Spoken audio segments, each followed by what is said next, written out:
What does anarchism stand for? Why do we all agree to sit around and go with the status quo as it is?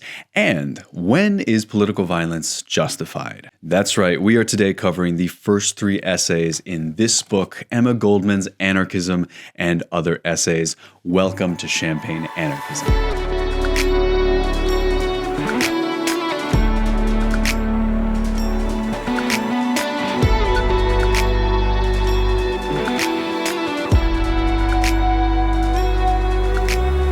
If you are watching this video right now, that means that you are embarking on a journey with a really special and important book, or you're here to see how I'm going to fit these three wildly different essays into one video and have it be somewhat coherent. Either way, the good news is that these three essays, they actually kind of flow together fairly well. The first essay is Emma Goldman, already a famous, internationally famous anarchist, knocking back some of the main arguments against anarchism, arguments you've probably heard before. The second essay is about how and why what she calls the masses, and we will talk about this term, just carry on without ever rebelling against the status quo. The third essay is about a subject that Goldman herself is intimately conscious of, having helped plan a ultimately failed political assassination, and that is political violence. So we are going to talk about all three of these essays. We're going to break each one down individually, and what you may have noticed if you've already read these, or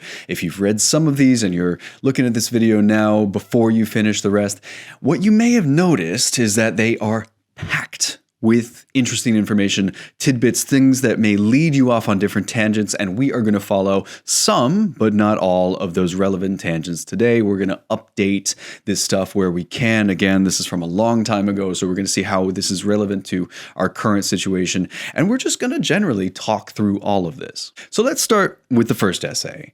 That is Anarchism, What It Really Stands For. Now, in this essay, Goldman, as I've said, spends most of her time knocking back the main objections to anarchism, but before we actually get into that, I want to talk a little bit about what anarchism actually is, what it means.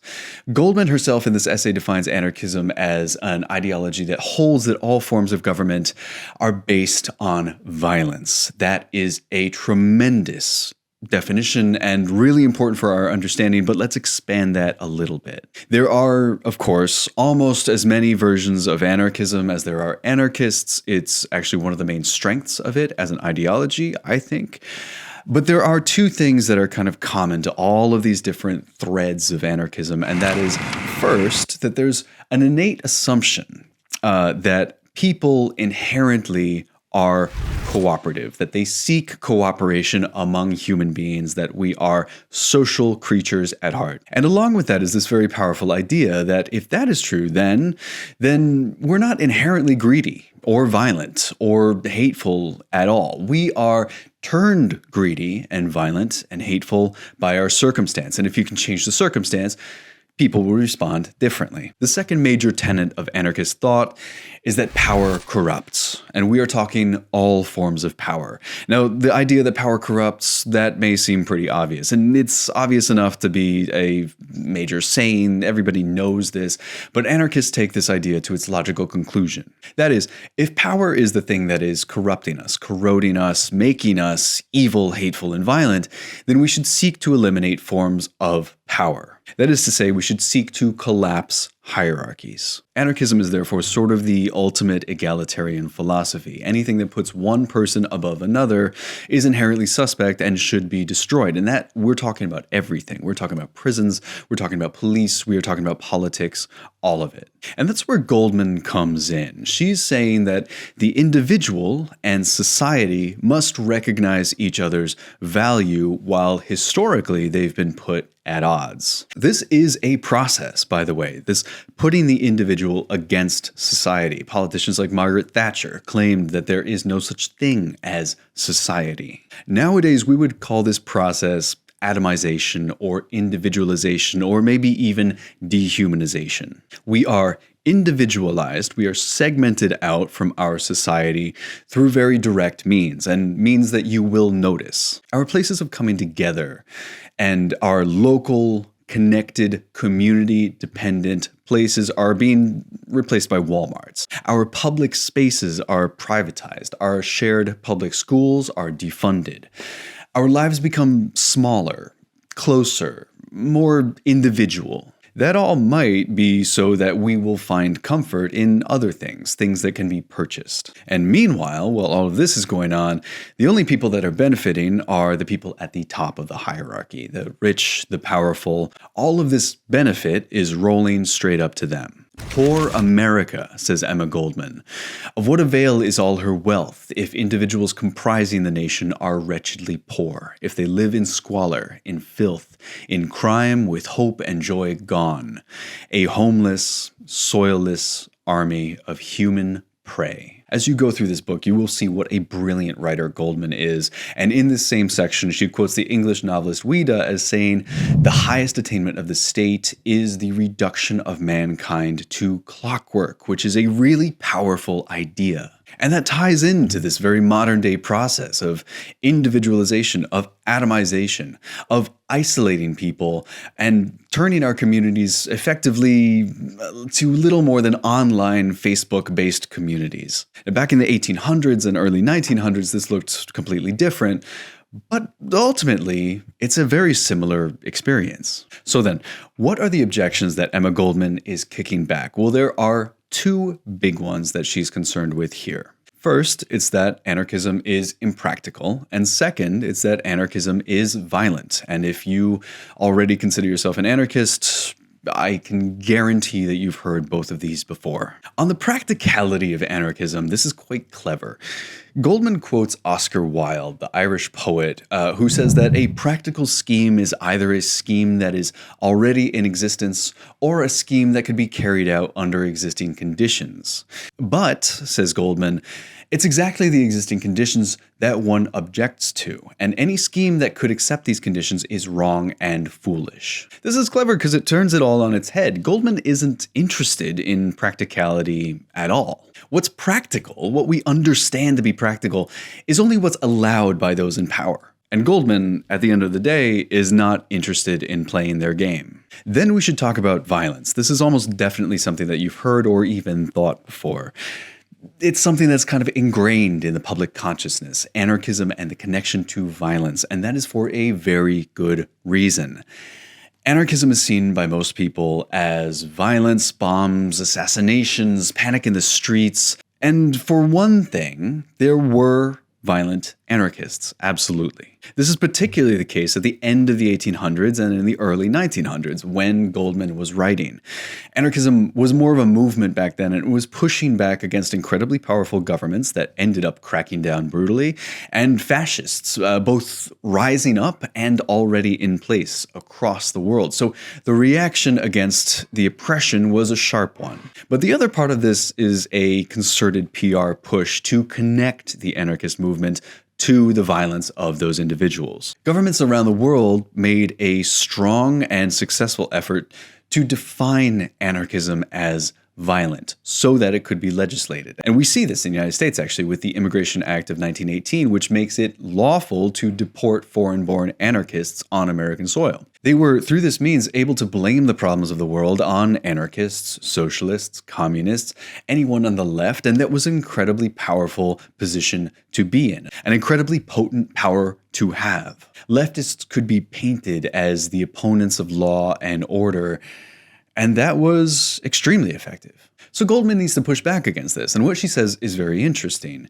She says, listen, the most violent and destructive force in society is ignorance. Anarchism, by doing away with ignorance, is thus the opposite of violence and the antidote. That may seem like a clever turn of phrase, but think about this for a second. The entire point of destroying hierarchies is empowering people to think and understand their lives in a different way. In a real way. It's a hard process that requires self-education, talking and interacting with people in a way that you haven't necessarily done before, creating for yourself a life that you actively choose to live, rather than a passive process of just living. That inherently is a process of combating ignorance. And hopefully, along with it, the violence that ignorance brings. But Goldman goes a step further. But Goldman goes one step further. She says, actually, if you think about it, most violence is done by the state. She talks about this later when she's talking about crime. She says that the state is the ultimate perpetrator of crime, especially through war and taxation. And by the way, and we'll talk about this more when we get into the prison system, which will come in chapter 4, but she says that the state pretends to be able to solve crime, but it just can't. She says so long as most people are out of place doing the things they hate to do, living a life they loathe to live, crime will be inevitable. And all the laws on the statutes can only increase, but never do away with, crime. Goldman finishes this essay with a meditation on human nature, which I think is my favorite part of this entire essay. Her main point here is that we haven't really seen human nature truly. And that's kind of a lesson for us in the modern day. If anyone claims to understand human nature or says things like, well, humans are inherently evil, humans are inherently violent, they're mean, greedy, power-seeking, etc. Think about this quote, and we'll finish the essay with this. Poor human nature, Goldman says. What horrible crimes have been committed in thy name? Every fool from king to policeman, from flat-headed parson to the visionless dabbler in science presumes to speak authoritatively of human nature. Yet how can anyone speak of it today with every soul in prison, with every heart fettered, wounded, and maimed? And this is why I love anarchism as an ideology, and why the writer Ursula Le Guin described it as the most idealistic of all political ideologies. Anarchism is an expression of belief in human beings. Anarchism is saying that maybe people fight each other not because there's something inherent in us that makes us fight each other, but because we are taught by circumstance that we need to fight to survive, and we do need to fight to survive. But maybe if we didn't need to fight to survive, we'd find a way to work together. The next essay, I will be honest with you, is one of my least favorites in the book. That's not necessarily because it's wrong, just that it kind of lacks a depth of analysis, but so does Karl Marx, to be fair, so let's get into it. The point of this essay is that the masses, and we will talk about this term, the masses, in just a sec, but the masses sit like an enormous weight on the status quo, making sure that it doesn't shift. And as she's saying this, she conflates a few things that are kind of weird to bring in together. She applies this analysis to political popularity and to artistic popularity as well. She says that artists are asked if a work can sell, whereas great artists of the past like Michelangelo had patrons who were content to sit back and sort of let the great masters do their work to worship at their feet. So that's pretty confused for a few reasons. Reason one, it sort of misunderstands the patronage system that was occurring in the high Renaissance. This is maybe not that important, but still one of those little details. And second, political success is just not the same as artistic success. Producing crappy Marvel movies with popular appeal is just not the same as enacting policies with tremendous popular backing. Further, although the masses do sit on the status quo and are led by popular leaders, it's really not all that simple. There is a complexity to the relationship between leaders and followers and the masses and the popular politicians, and all of this has been explored by philosophers since the beginning of politics. So just to wave a hand and say, well, they sit on the status quo, it does kind of collapse a lot of this detail that we really need to understand this process. But really, the main problem with this essay is that the masses don't exist. That's to say, this language of the masses is tied up in Marx's conception of society as being split into two halves. At the top, you have the capitalist class, the bourgeoisie, and at the bottom, you have the working class, the proletariat, i.e., the masses. Now, some thinkers back then started to divide that up even further. You get things like the absolute underclass. We talked about this with Frantz Fanon. You get the lumpenproletariat, the most dispossessed in society. You also get from the bourgeoisie class the shopkeepers, which don't have direct access to capital, but have a little bit trickling down to them and a little bit of power through the capitalist system. These are the petite bourgeoisie. Then people like Lenin will often talk about the vanguard of the proletariat, which are typically rich, educated people who come down and lead the masses. And Goldman is echoing a lot of this language in this essay specifically. And later on, more modern day, You have people like Barbara Ehrenreich and John Ehrenreich, who come up with this distinction for people who don't have a tremendous amount of capital at their own disposal, but do control the veins and flow of capital. People like lawyers, like bankers, etc. The so-called professional managerial class. There's one more layer of complexity to this as well, because we exist in a global society. The absolute underclass in the United States still relies on the labor of another class of workers, potentially an absolute underclass, in a different country. A class of workshops in a sweatshop in some other country, and also vice versa. All of these different minute class distinctions will work differently depending on the class and depending on the scenario and depending on the time, depending on the time of day sometimes. They will work together or they will work in opposition. It really all depends. It is kind of impossible to flatten these to the extent that Goldman wants them to be flattened. And yes, sometimes they will sit like a leaden weight on the status quo, and other times they will change very, very rapidly. And there's no recognition in this essay of any of these distinctions. There is just sort of a broad sweeping statement, which Goldman is given to give.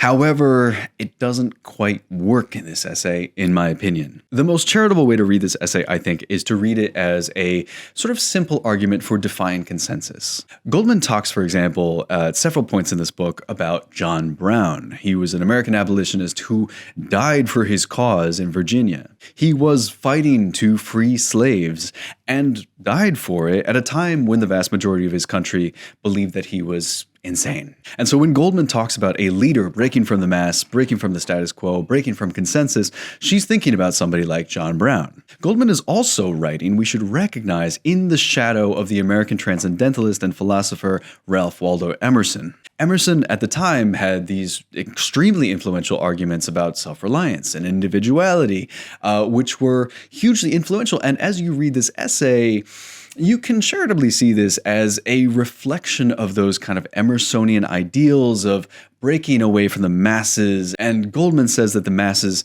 crave to be dominated and coerced. And so this is an argument for a break from that. Either way, the strongest part of this essay, again, in my opinion, is the end, where Goldman suggests that the reason the status quo remains the way it is because of our tacit consent. That to me seems fairly inarguable, even if the rest of the essay, I think, is muddled. And we can end on this quote.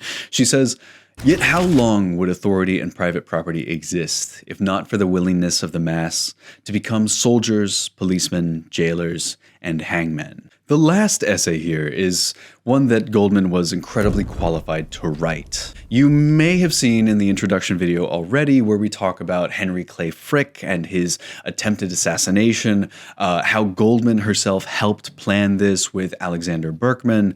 She mentions this incident in her essay, but she judiciously keeps her role completely out of it. And remember, shortly after the assassination attempt, she spends a year in prison on trumped-up charges, so she has good reason to write herself out of this history. Goldman's position on political violence actually evolves over her life. She goes from an active planner in an assassination to this slightly more nuanced perspective that you get in this essay here. And later on, she would write in private letters to Ben Reitman, her lover, and her manager, on and off again for both of those positions.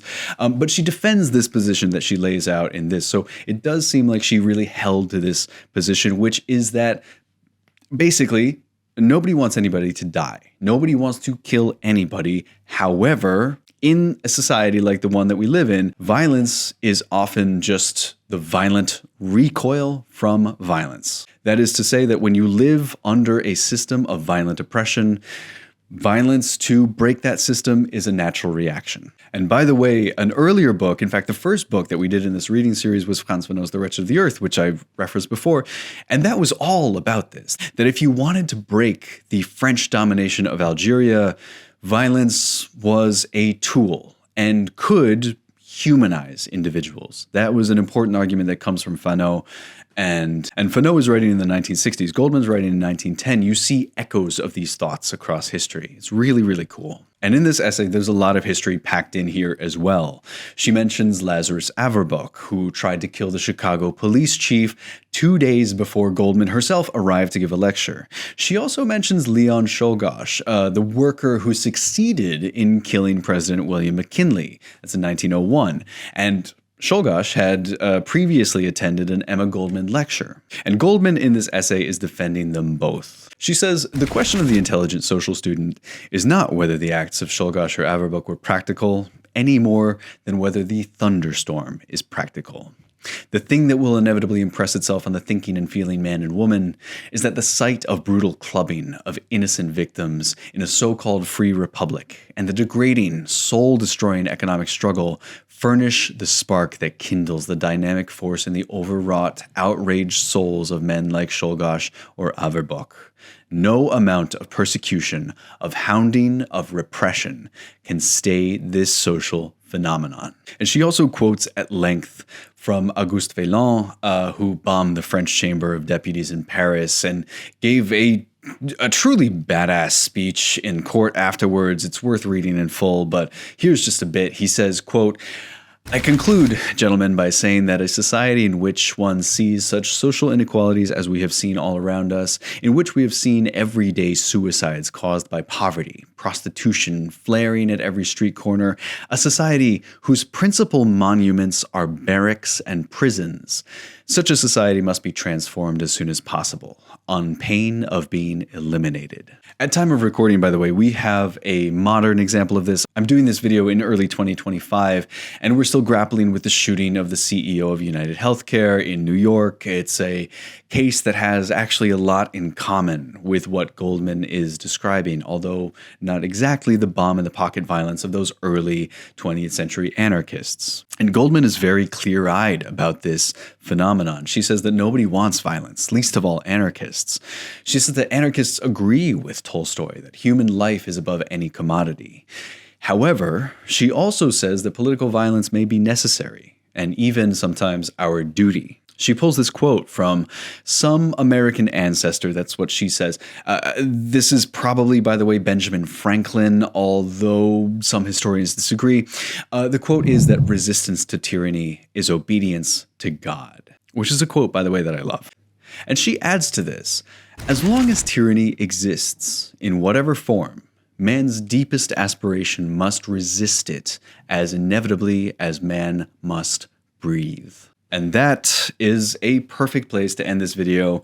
Thank you for watching. Next week, we will be tackling the next 3 chapters, 4, 5, and 6, or Prisons, A Social Crime and Failure, Patriotism, A Menace to Liberty, and Francisco Ferrer and the Modern School. Which means that next week we will be talking all about prison reform, education reform, and the disaster that is patriotism. And for all of this and more, check out the free reading series on Patreon. That's patreon.com/Champagne Anarchism. And like and subscribe on YouTube. Follow me on socials. I'm really enjoying interacting with everybody, especially on this Goldman stuff. People really love Emma Goldman, which is amazing. So thank you very much to everybody who is watching, and I will see you soon.